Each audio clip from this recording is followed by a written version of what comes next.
Šios savaitės MKL pulse kaip ir įprastai nestigo laimėjimų.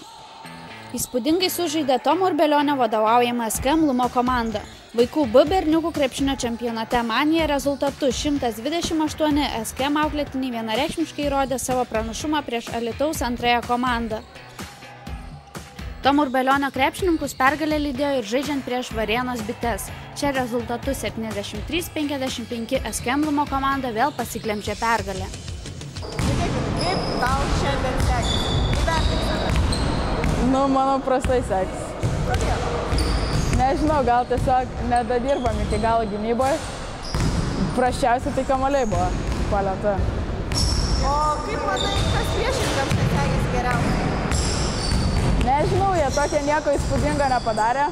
Tiesiog mes galėjom ir geriau sužaisti. Tame pačiame čempionate SKM 99 pirmoji komanda triuškinamai nugalėjo Vilniaus krepšinio mokyklos trečiąją komandą rezultatu 90-28. Savaitės dvikova vyko tarp Vytauto Zapalskio SKM 97 antrosios komandos ir Onos Dindaitės Mukienės treniruojamos Vilniaus krepšinio mokyklos ketvirtosios komandos. Rungtynės pasibaigė rezultatu 49-41 VKM komandos naudai. Sakyk, Simonai, šiandien nelabai sekėsi sužaisti. Kas buvo ne taip jūsų komandai? Mūsų komandai daug klaidų darėm po krepšiu.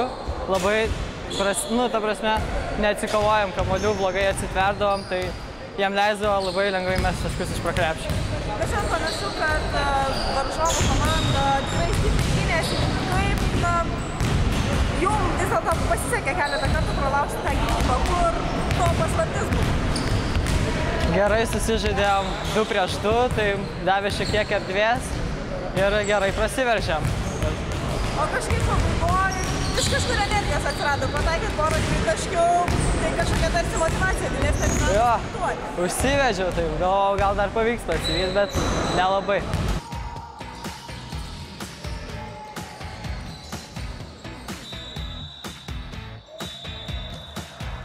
Treneris, sakykit, kaip vertinat savo komandą? Buvo gražių momentų, buvo labai piktų, net giliai nusikeikiu tyliai, bet einam į priekį. Iš tikrųjų, kai mes žaidėm pradžioje ir kaip dabar žaidėm, tai matosi, kad tai yra pažanga. Vaikinai lanko treniruotės, kas įdžiugina, stengiasi. Atsirado kovojimas, ko pradžioje nebuvo, krenta ant kamuolių. Aišku, dar daug ko reikia tobulėti dirbti, bet visai patenkintas šiandien varžybom.